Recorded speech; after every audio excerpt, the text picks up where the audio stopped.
Hello, this is Chandrashekhar sent from government polytechnic college Ajmer. दोस्तों, आज के ई लेक्चर में आप सभी का स्वागत है। पिछले ई लेक्चर में हमने different type of house wirings के बारे में डिस्कस किया था।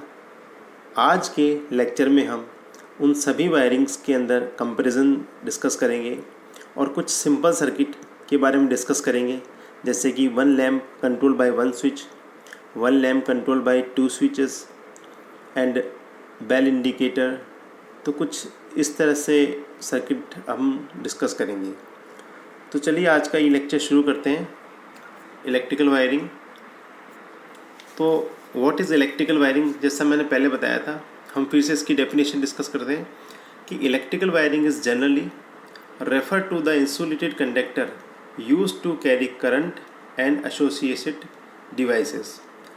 तो किसी भी इंसुलेटेड कंडक्टर में जो करंट किसी एक जगह से दूसरी जगह तक ले जाने की जो प्रावधान हम करते हैं वो इलेक्ट्रिकल वायरिंग कहलाता है। यहाँ हम देखेंगे कि types of wiring according to uses, कि अलग अलग उपयोग के आधार पर हम अलग अलग तरह की वायरिंग यूज़ करते हैं। जैसा कि दिखा रखा है, 3 तरह की वायरिंग्स, 3 तरह के यूजेस हमने यहाँ दिखा रखे हैं। नंबर फर्स्ट है डोमेस्टिक वायरिंग। डोमेस्टिक वायरिंग का मतलब है कि ऐसी वायरिंग जो हम घरों के अंदर जनरली यूज़ करते हैं वो डोमेस्टिक वायरिंग कहलाती है। और सेकंड है कमर्शियल वायरिंग। कमर्शियल वायरिंग कि जहाँ कमर्शलाइज यानी जो बड़ी बड़ी मॉल्स हैं, शॉप्स हैं, दुकानें हैं, वहाँ पर हम जो वायरिंग यूज़ करते हैं कमर्शियली, तो वो कहलाती है कमर्शियल वायरिंग। और तीसरी जो है वो कहलाती है इंडस्ट्रियल वायरिंग। इंडस्ट्री के अंदर जो डिफरेंट टाइप ऑफ मशीनें इंस्टॉल्ड होती हैं उन तक पावर सप्लाई को ले जाने के लिए वायरिंग की जाती है, उनकी अर्थिंग की जाती है। तो अलग अलग तरह से जो वायरिंग की जाती है वो है ये तीनों, कि domestic wiring, commercial wiring and industrial wiring. अब वायरिंग को चॉइस करते समय हमें कुछ फैक्टर्स को भी ध्यान में रखना चाहिए। तो वो फैक्टर किस तरह से वायरिंग को अफेक्ट करते हैं उन बातों का ध्यान रखना चाहिए। तो यहाँ कुछ पॉइंट्स हैं जो हमें ध्यान में रखने चाहिए, जैसे कि नंबर फर्स्ट है ड्यूरेबिलिटी। ड्यूरेबिलिटी का मतलब है कि स्थायित्व, कितना ड्यूरेबल है। कि type of wiring selected should confirm to standard specification. तो जो वायरिंग हम चूज़ करते हैं वो स्टैंडर्ड स्पेसिफिकेशन की होनी चाहिए, ISI मार्क उसका होना चाहिए, कितना वो ड्यूरेबल होगी हमारे लिए, सो दैट ताकि वो ड्यूरेबल हो without being affected by the weather condition and fumes etcetera, ताकि वो बिना किसी वेदर कंडीशन के अफेक्ट हुए हमें सेवा दे सके। यानी कोई भी वायरिंग हम चूज़ करते हैं तो सबसे पहले हमको ये देखना पड़ता है कि कितनी ड्यूरेबल है वो, कितनी चलेगी वायरिंग को, इस बात का विशेष ध्यान रखा जाता है। नंबर सेकंड है safety. The wiring must provide safety against leakage, shock and fire hazard for the operating personal. तो सेफ्टी सबसे बड़ा मेजर है जिसको ध्यान में हमको रखना चाहिए कि जब वायरिंग या सर्किट हमारा ऑन कंडीशन में है तो क्या उससे लीकेज होने वाला है, या शॉक लग सकता है, या कोई फायर हजार्ड हो सकती है, या किसी तरह का फॉल्ट डेवलप हो सकता है। तो इन सब बातों का ध्यान में रखना चाहिए कि हमको ऐसी वायरिंग करनी है, इस तरह से वायरिंग को चूज़ करना है जो हमारे लिए हर तरह से सेफ़ हो, उसमें कम से कम लीकेज हो या लीकेज ना हो, शॉक लगने के चांसेस बिल्कुल भी ना हो, ठीक है, और फायर हजार्ड भी उसमें ना हो। तो इस तरह की वायरिंग हमको चूज़ करनी चाहिए। नंबर थर्ड है अपीयरेंस।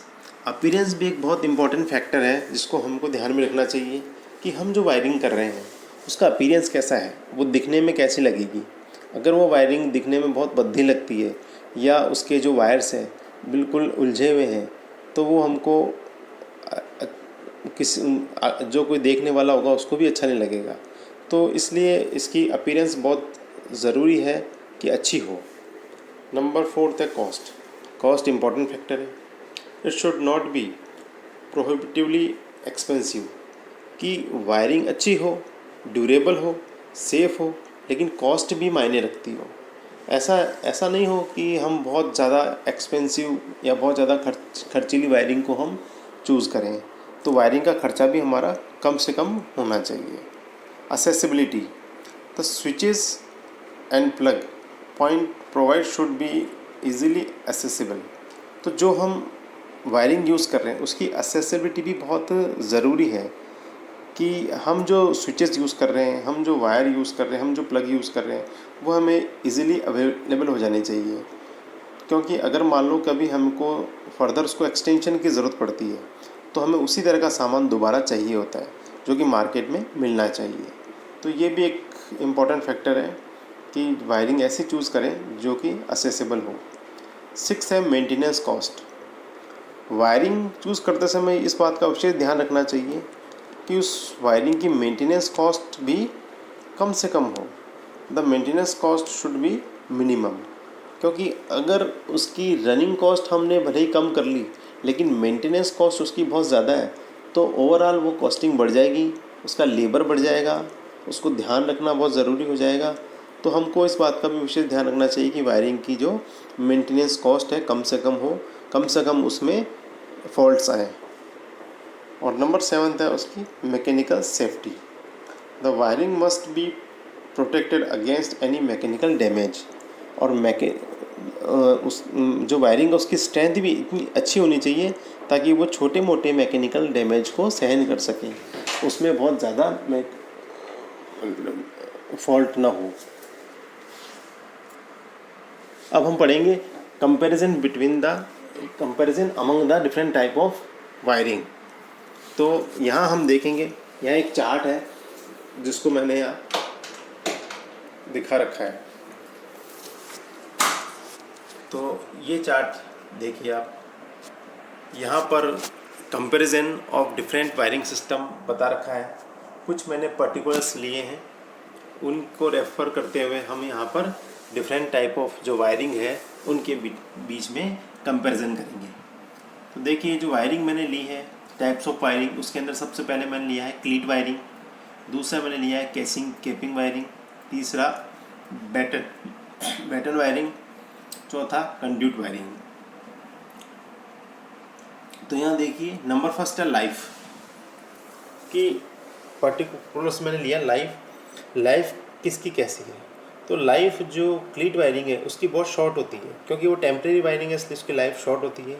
केसिंग केपिंग की फेयरली लॉन्ग होती है और बैटन की लॉन्ग होती है और कंड्यूट की बहुत अच्छी होती है क्योंकि कंड्यूट जनरली हम यूज़ करते हैं कंड्यूट वायरिंग, तो इसकी लाइफ बहुत अच्छी होती है।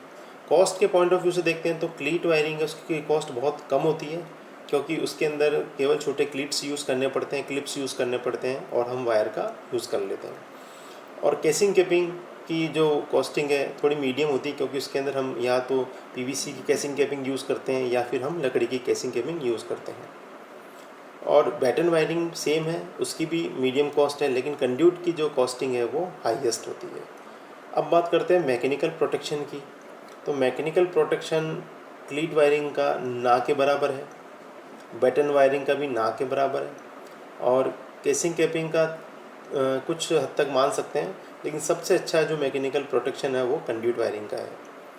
पॉसिबिलिटी ऑफ फायर, अब पॉसिबिलिटी ऑफ फायर है क्लीट वायरिंग में लगभग नील होती है, केसिंग केपिंग में फायर लगने के चांसेस ज़्यादा होते हैं, बैटन में भी ज़्यादा होते हैं और कंड्यूट में ना के बराबर चांसेस होते हैं। प्रोटेक्शन फ्रॉम डैम्पनेस का मतलब है नमी, ठीक है। तो नमी से जो रक्षा किसकी होती है वो हम देखते हैं कि क्लीट वायरिंग से प्रोटेक्शन फ्रॉम डैमेज नन के बराबर है और केसिंग केपिंग में थोड़ा सा हो सकता है क्योंकि लकड़ी है, लकड़ी में नमी हो सकती है। बैटन में ना के बराबर है और कंड्यूट में भी ना के बराबर है। टाइप ऑफ लेबर रिक्वायर्ड, कि जो लेबर है उसकी रिक्वायर क्या पड़ेगी? तो क्लीट वायरिंग को करने के लिए हमें सेमी स्किल्ड पर्सन चाहिए, जबकि केसिंग केपिंग को करने के लिए हमें हाईली स्किल्ड पर्सन चाहिए। बैटन को वायरिंग करने में भी हमको सेमी स्किल्ड पर्सन चाहिए और कंड्यूट वायरिंग के लिए हमें हाईली स्किल्ड पर्सन चाहिए।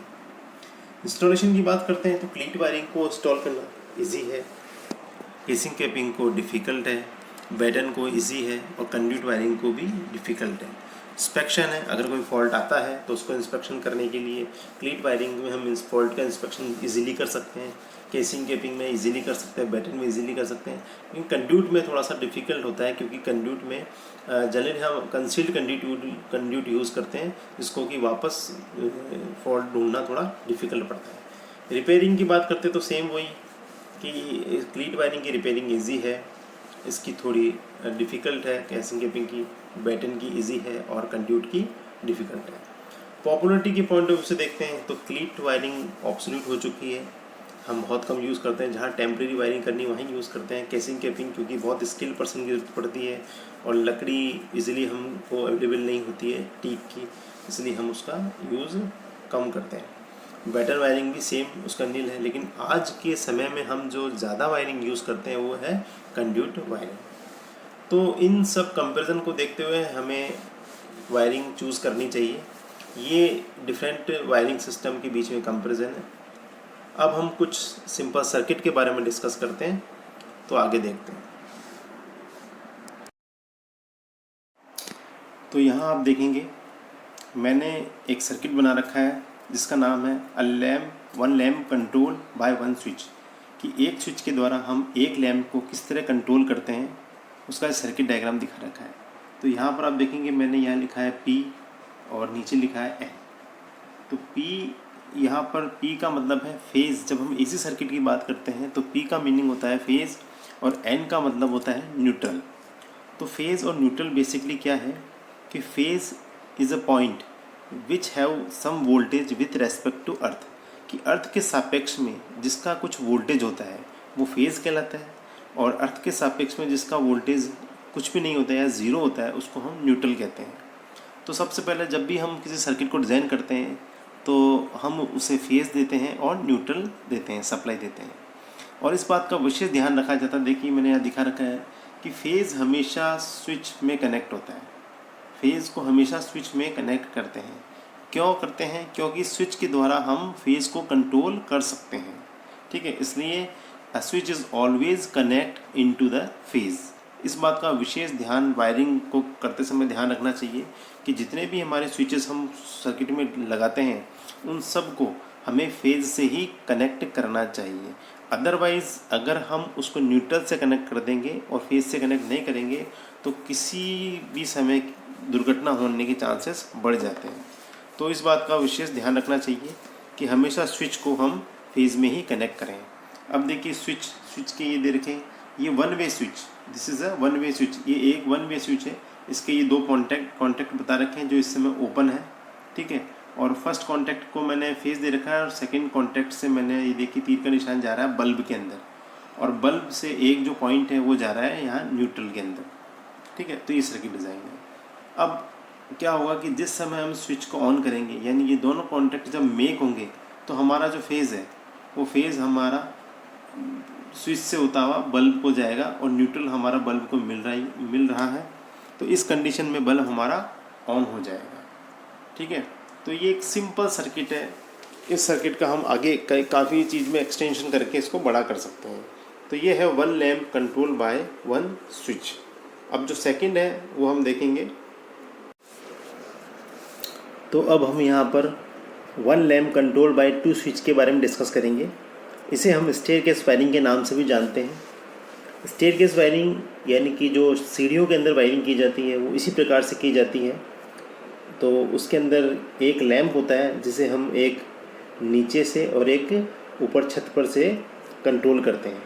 तो यहाँ पर एक विशेष प्रकार का स्विच काम में लिया जाता है जिसको हम बोलते हैं टू वे स्विच। देखिए यहाँ पर टू वे स्विचेस, इसके अंदर एक कॉमन पॉइंट होता है और दो पॉइंट होते हैं वो थ्रू होते हैं। या दोनों तरफ मैंने टू वे स्विचेस काम में ले रखे हैं, S1 और S2 टू वे स्विचेस हैं। तो सर्किट किस तरह डिज़ाइन किया है वो देखिए। जैसा मैंने पहले बताया कि switches is always connected to the phase, switch हमेशा फेज़ में कनेक्ट होते हैं। तो फेज़ में कनेक्ट कर दिए मैंने दोनों स्विचेस। फेज़ का एक पॉइंट मैंने इस कॉमन पे लिया है और जो दो पॉइंट है S1 के दो पॉइंट है A और B, S2 के दो पॉइंट है C और D। तो इनको आपस में मिलाया मैंने, A को C से मिलाया और B को D से मिलाया। और S2 का जो कॉमन पॉइंट है वो मैंने बल्ब से लेते हुए यहाँ न्यूट्रल में दे दिया। तो ये बड़ा सिंपल सा सर्किट है जिसको मैंने डिज़ाइन किया और फेज़ और न्यूट्रल मैंने यहाँ सप्लाई इसको थ्रू कर दी। अब हम बात करेंगे कि किस तरह से इसकी वर्किंग होती है। तो देखिए अभी इस कंडीशन में हमारा बल्ब है वो ऑफ है। अब हम जैसे ही फेस या स्विच S1 को A से B की तरफ ले जाएंगे तो आप देखिए सर्किट कैसे थ्रू होता है। P से ये कॉमन पे गया, कॉमन से यहाँ पर B से होता हुआ D और D से ये कनेक्ट है बल्ब न्यूट्रल से। तो इस तरह सर्किट हमारा ऑन हो गया। अब जब हम ऊपर छत पे चले जाते हैं तो बल्ब हमारा ऑन कंडीशन में है। अब हम के D पोजीशन S2 की जो D पोजीशन है उसको हम C पे कर देंगे तो सर्किट हमारा ब्रेक हो जाएगा, क्योंकि जो फेज़ है वो अभी B पर था, A पर नहीं है, और यहाँ पर हमने इसको C पे कर दिया तो ब्रेक हो जाएगा और बल्ब हमारा ऑफ हो जाएगा। अब जब वापस हम नीचे आते हैं तो हम बल्ब स्विच को पोजीशन वापस D पे करेंगे। D पे करने से सर्किट हमारा वापस थ्रू हो जाएगा और सप्लाई हमें मिलेगी, बल्ब हमारा ऑन हो जाएगा। तो इस प्रकार ये जो पोजीशन दे रखी है मैंने S1 और S2 की, इनको ध्यान में रखते हुए बल्ब हमारा ऑन और ऑफ हो सकता है। तो ये बड़ा सिंपल सा सर्किट है जिसको कि हम स्टेयरकेस वायरिंग में यूज़ करते हैं। ठीक है, बस इस बात का ध्यान रखना है कि जो स्विच है वो फेज़ में कनेक्ट होने चाहिए। ठीक है, अब इसके बाद ये देखिए एक बेल इंडिकेटर का सर्किट है, बड़ा सिंपल सा सर्किट है। इसके बारे में हम अभी डिस्कस कर चुके हैं कि आपने देखा है कि यहाँ एक स्विच है वो फेज़ से कनेक्ट है और स्विच से एक बल्ब कनेक्ट है और बल्ब के पैरेलल में एक बेल कनेक्ट है। तो जैसे ही हम स्विच को ऑन करेंगे हमारी सप्लाई बल्ब को मिलेगी, बल्ब हमारा ऑन होगा और पैरेलल में जो सप्लाई है वो बेल को भी मिलेगी। तो जैसे ही हम स्विच को ऑन करेंगे तो बेल और बल्ब दोनों एक साथ ऑन होंगे। तो ये बेल इंडिकेटर का सर्किट है। इस सर्किट को हम अलग अलग तरह से डिज़ाइन कर सकते हैं, जैसे कि नंबर ऑफ़ बल्ब ज़्यादा लगा के हम एक बेल लगा सकते हैं या एक इंडिकेटर लगा के नंबर ऑफ़ बेल है वो बढ़ा सकते हैं। तो इस तरह से हम सर्किट को डिज़ाइन कर सकते हैं। तो उम्मीद करता हूँ आज आपको ये लेक्चर पसंद आया होगा और आपने तीनों सर्किट देखे, कंपैरिजन देखे डिफरेंट वायरिंग में। इसको आप अच्छी तरह और पढ़िए ताकि और अच्छा आपको समझ में आएगा। ठीक है, तो आज के लिए इतना ही है। धन्यवाद।